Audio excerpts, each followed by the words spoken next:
So a typical day for you guys, you're still school age, you're not professional hockey players yet, unfortunately. Typical day for you guys, you're up at what, 6:30, 7 o'clock, 7:15, 7:30, 6:45, so about the same thing. You're doing that for mostly 5 days a week for most of the year. So it's a long day already. You're at school for 6 hours, and then right after school, you're being asked to go to practice or go to a game and then kind of shift gears and compete. For a lot of your day, you're kind of sitting for like 45, 50 minutes at a time.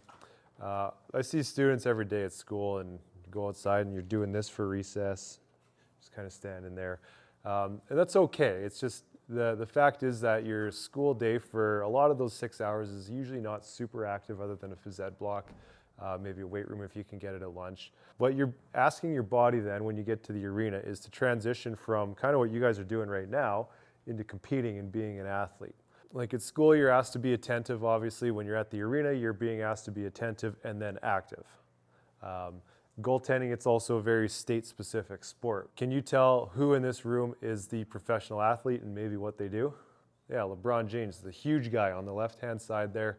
NBA players, like the demands of the game, just select for a taller person, and you can tell who those guys are in public, right? They're massive individuals. LeBron's jacked, one of the strongest guys out there. You could definitely pick him apart in a room full of average people. Can you tell maybe what this guy does for a living? Yeah, bodybuilder, strongman. That's Thor. He's basically a Viking. Yeah. Who is this and what does he do?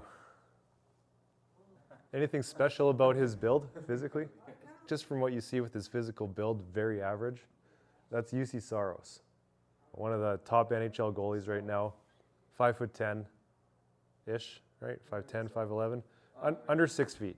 Very, very, very average. Seeing him on the street, you would not think that, there's really nothing impressive about his build, his physique. I'm sure his conditioning is very elite, and his his limb flexibility is higher than the average person. But just looking at him, it's very underwhelming in terms of physical stature, I guess. But what he is able to do is when he transitions to his state-specific sport, which is goaltending, he's got to transition his body from being average Joe on the street into meeting the demands of the game. I'm assuming you guys do something off the ice before a game to warm up. I'm going to predict that if I were to ask you guys what you do for off-ice warm-up before practice, it's not the same thing. Kind of show up to the arena. If you're trying to perform like an elite athlete, but you only save that preparation for games, you're still asking the same demands of your body before practice. Okay, the important thing is that you still are trying to perform and you still have the same demands of your body before practice.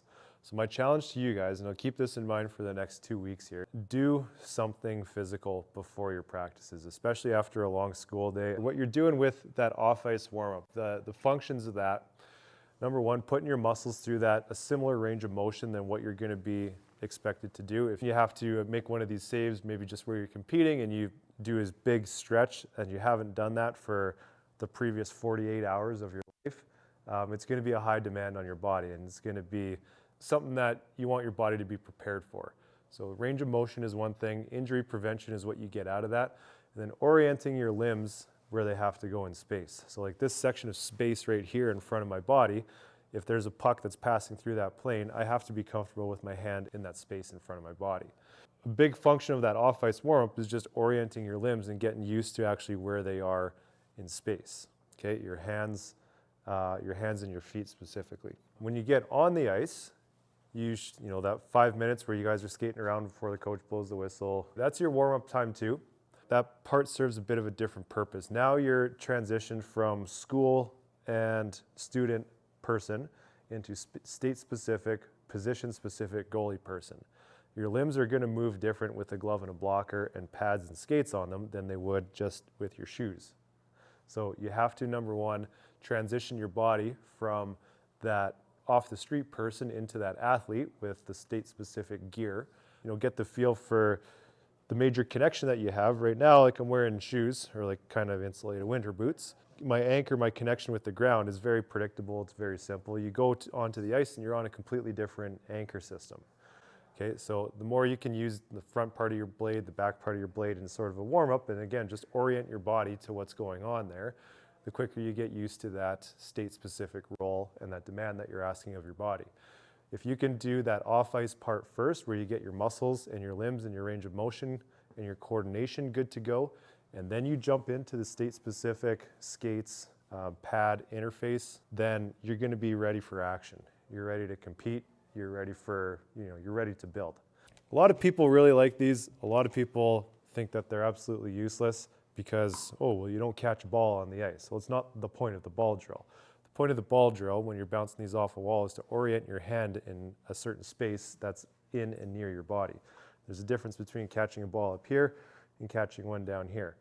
And knowing where your hand is going to be in space, that's all you're just doing, is you're just reestablishing that connection that's already there. You're kind of calibrated to your own body. In the academic research, like the pinheads that sit down and do all the really deep, exhaustive research, they refer to goaltending and similar sports, whether it's hockey, soccer, whatever, as interceptive timing tasks. And all that is you have to intercept a puck in space at a particular time that it's there.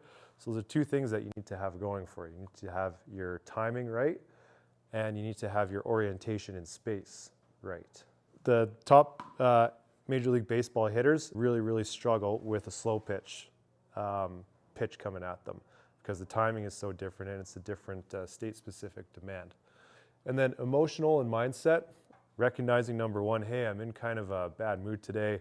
I don't know, maybe I throw on some music that I really like and see if I can bump my way up there. It is important to hit the ice in a good mood. And then mindset, just having an idea, if I were to pop out unexpectedly at any one of your practice, and I could say, what's one thing that you're focusing on working on today? You'd be able to tell me right off the top of your head because it's fresh in your mind.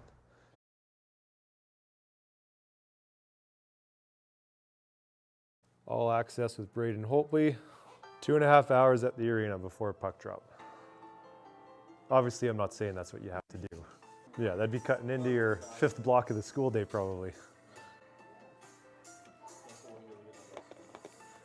Okay, so there's a whole bunch of steps to his warm-up, and then by the time they actually hit the ice for their pre-game shoot-around warm-up, his body is good to go. He's just trying to get a feel for how his body is moving with his skates on, with his pads on, with his chesty, glove and blocker on now, reading releases off the stick. That's all the pregame warm-up is for. His stretching, range of motion, heart rate, all that's already good to go. My challenge to you, every practice that you have, that whole run through of just the ball drills plus those little bit of range of motion things, that'll take you maybe 10 minutes to hit. Okay, get your undergear on and just try that for your next practice. Get your body good to go when you hit the ice.